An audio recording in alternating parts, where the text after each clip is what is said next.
From downtown Decatur, it's the Faber Files. Hello, I'm your host, Bill Faber. The Faber Files is a public access TV program that airs issues and interests of the Decatur community. Tonight's program is a video taping of the Martin Luther King Jr. Celebration March down Martin Luther King Drive here in Decatur on Monday, January 17th. We have footage of the parade and interviews with local leaders about the issues that are confronting our black community. Dr. King's celebration is a special event for our American society. When his holiday was first proposed, there were many who stood against memorializing Dr. King with a federal holiday. Today, we all stand in solidarity, recognizing that this is an admirable and an important holiday for our society, our culture, and our American democracy. A quick story I wish to tell you. A couple of years ago, I was trying a case here in Macon County, selecting a jury. I was representing a young black boy who had been poisoned by lead paint. As we selected the jury, those who sat in the jury box, 14, were all white men and women. And those who waited in the pews for possible selection, another 40 or 50 citizens from Decatur, sat there, all white men and women. And as I was selecting the jury, I asked time and time again how the jurors felt about deciding a case for a young black boy. And one of the jurors bowed her back and said, "Why do you keep saying that it's a black boy? Why do you bring that up?" And I said to the jury, I said, "Ma'am, look around. Look to your right, look to your left, and look at the audience that sits behind me. Do you see one black face that stands to sit in judgment of this black boy's case? That, ma'am, is why I raised the issue." We went on with the jury selection. But the point I make is that justice is hard fought, hard won, and the struggle continues today as we watch the men and women in our community march in celebration and in memory of Martin Luther King Jr. Thanks for watching. Reverend Dr. Martin Luther King, and we are grateful and thankful for everyone that were able to come to make this event to commemorate. This is the 25th, I think. Is it the 25th? I think it's the 25th. But anyway, however, I know Mr. Stoner has been down here from day one, and we want to have words from him. If there's more chairs over there, we want to get you some chairs, put chairs around here together. Just want to say good morning to everybody and welcome you here. And mine not going to be very long, but I do. And we usually have a little short program. People say, make comments on what it means to you, what has it meant to you, and what has made any difference in it from 3 or 4 years, 10 years ago, and now. But one thing I would like to say, and in watching several of the, I don't know if any of you watched several of the movies on BET the last several days and other stations, the stories that they're telling. And from the lynchings and shootings and everything like they have in Birmingham, Selma, all of these things. In fact, I turned off when it got so hot for a while there, turned off. But, you know, these are things that we need to remember. We don't do enough of this. We have broken down, and as far as I'm concerned, our community for that heritage and cultural background and telling our children about these things. Some of the children have gone with us to Birmingham, Alabama for a study on the competition on the U.S. Constitution. We kept telling them about the things, the sacrifices have been done for you to be able to do what you can do now. Going out to eat, when it was the time you travel, you didn't have any place to go eat or sleep or anything else. And they didn't realize what it was until they went to Birmingham and they got to see some of these things actually there in the civil rights institution. So all I'm saying is that sometimes we don't remember those things, the lynchings and the dogs and such. It's hard to watch. It is to watch. You don't have any choice to say it all, but we need to watch those things. You need to be reminded of it. If you don't, history's going to repeat itself. And you hear with the Jews, the Holocaust, they're always saying, somebody's always saying, "No, I'm tired of hearing that. I want to hear it." They're not going to let you forget it. They are always putting it out front, and we need to learn to do the same thing, no matter how bad those atrocities were.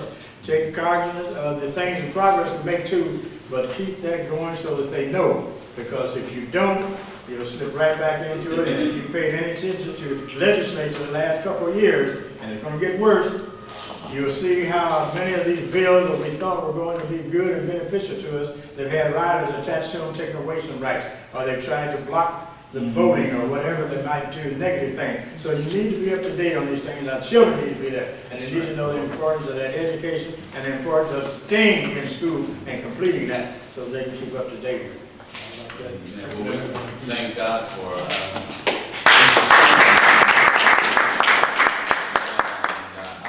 growing up in this area, actually on Webster Street. I remember, been knowing Mr. Stoner pretty much all my life, and the Stoners that we grew up with. And we thank God for the history that he's able to share with us, because he was a part of a lot of the things that was going on in the city of Decatur. And we thank God for him. Is there anyone else that would like to share this image?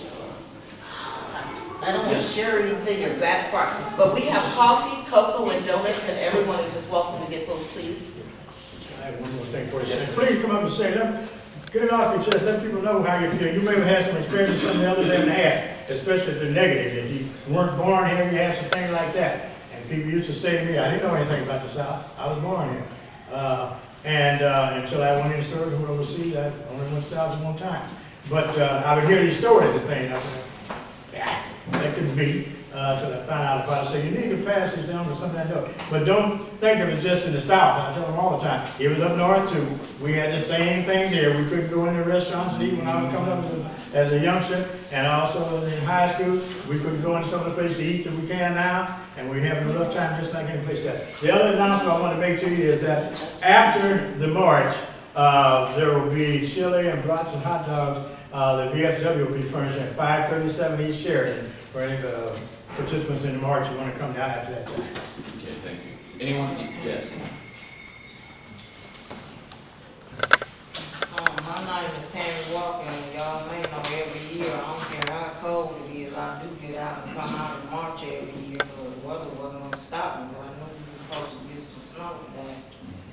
And every time I go to Lancaster, my sister and my daughter didn't live in Atlanta, but I called her last night, and she said that they were going to have a big thing down there, and she was going to send me some pictures, and then, I may not know a lot about it. Every time I go to the library, I ask if they have any books on it, but if you can let me, we've been able to give it off.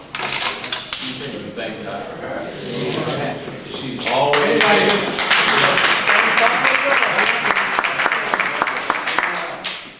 Anyone? All right. Mr. Perkins there. All right. NAACP president. Good morning, everybody. Good morning. This is always a special time for me. One thing, starting to march here, this place and this park and this end of town is a big part of my life. This is where I was born, grew up, and played little league baseball right out here and all that. Some of the gentlemen I see here were also a big part of my life. Helped me and talked to me when I was younger, and now it's time for me to do the same for young men and young women in this community. Today we're here to march for Dr. King. But in reality, this is a symbolic march. And I wonder how impressed Dr. King would actually be for us here marching for him. See, that's not what he marched for. And he would be glad that we're here, but I don't know if he would really be impressed. Because we come out today for a symbolic march for him, but when we come out next week, next month, to march against the injustices that might be going on in our community. Amen. To march for our young people who are struggling in the schools. Come on in, folks. Come out and march for an African-American unemployment rate of 25% in this city. Those are things that we should be coming out and marching for. So, as I stand here today, my charge to everyone here is it's nice for us to come out today and honor Dr. King, but I think he would be more impressed if we come out next month, or next week, to march for some issues here in our community.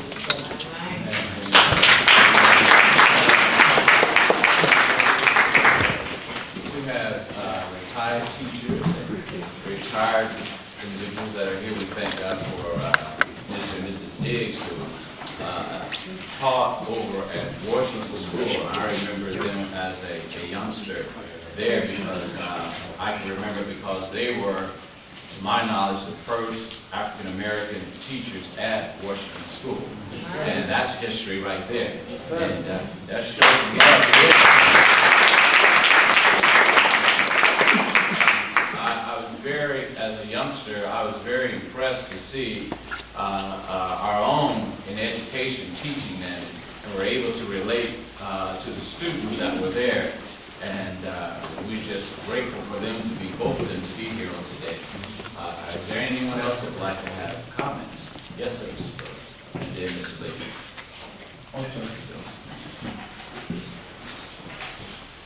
I thought somebody fairly white ought to stand up here too and say this is about all of us. I'm just old enough, as I mentioned to a few people, to have had part of my life be honored by the existence of the great man that we honor here today. No personal knowledge, except that I was one of those northern guys raised in Michigan.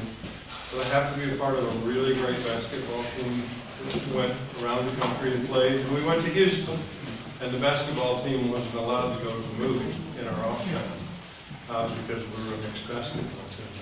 And so that's when it came home for me most of all.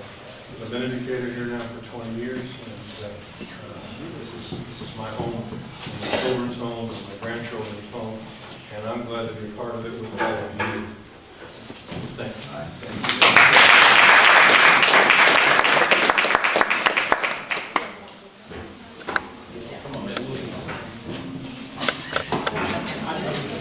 Good morning. My name is James T. Lickett, and I've been related to what this young man was saying behind me. And I don't say too much, but this is the time something should be said.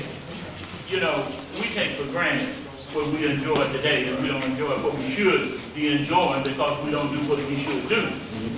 I remember I'm 73 years old, and I come out of the South to have to get a better life. I come to Illinois, and the life wasn't that much better in Illinois because there was restaurants you couldn't go in. And so I said, well, I'm going into the Army.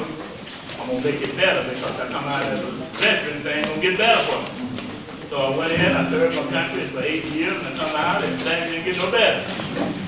And they didn't get any better until Dr. Martin Luther King came on the scene, marched, and lost his life for not only black, but white enjoyed better life too. A lot of people think it's just the black, but it's black and white enjoy what Dr. Martin Luther King has contributed to this country and this world.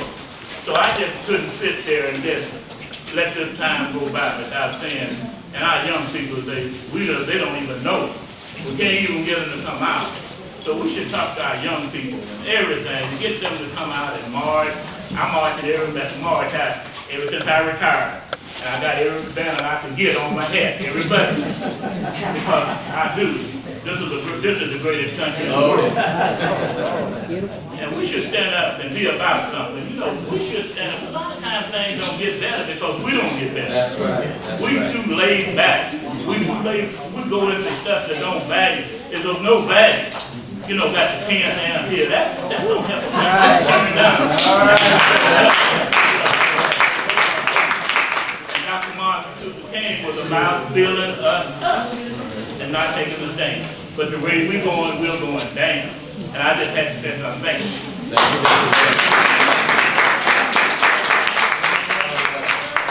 We have about 5 more minutes. Anyone else before we? Yes, sir. This is my brother. Brother Marvin, my name is Jerome Jordan. As you said, that we grew up, as Jeffrey said, that we grew up down here on the south side, right up here at Webster Street. And my significance that I brought my children with me. To let, as he was saying, to let them know what Dr. King stood for, and that the privileges and opportunities that we have now is what he built, that we have these opportunities now. Because, as they were saying, I was born in '57, and some things I just don't remember because I was a young lad. But you think about the opportunities that we have now that were not present then. Don't take those things for granted. And I wanted my children to see what those men went through just in order for you to go into certain places. As we said, don't take things for granted. Just because they're there, somebody paid a price for those things, and we're indebted to them, so there's a debt that we can pay just by marching today and showing our reverence and respect for the things that you've done.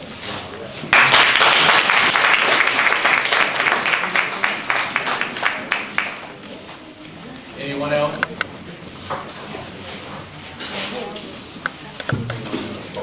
Reverend Banks, anyone?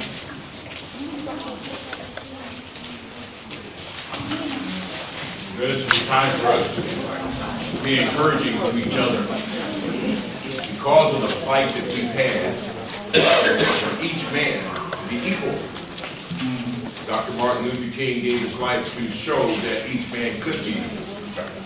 All we have to do is continue to strive in that dream. Many of us have lost our drive. This is the time to reignite our drives, because I too come from the south side of Decatur. This is the south side. And all of us that are out here, we know the struggles that we had. When we did the first march to Operation Push, when we marched down Martin Luther King, which was Broadway at the time. We came a long ways. We have a lot more that we have to see. And without us working together, bonding together, we will never see that goal completed. We've only seen a portion of it. We need to reunite ourselves. Can we reunite ourselves, not just in marching, but in spirit and in heart? God bless you.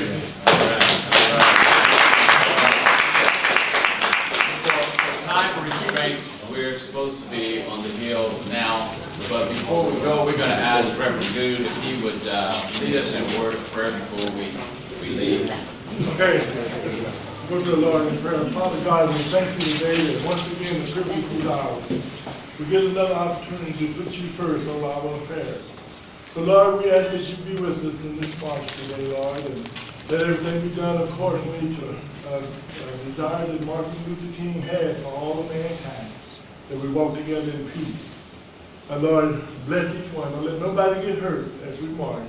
And Father, we ask it all in Jesus' name. We all say amen. Amen.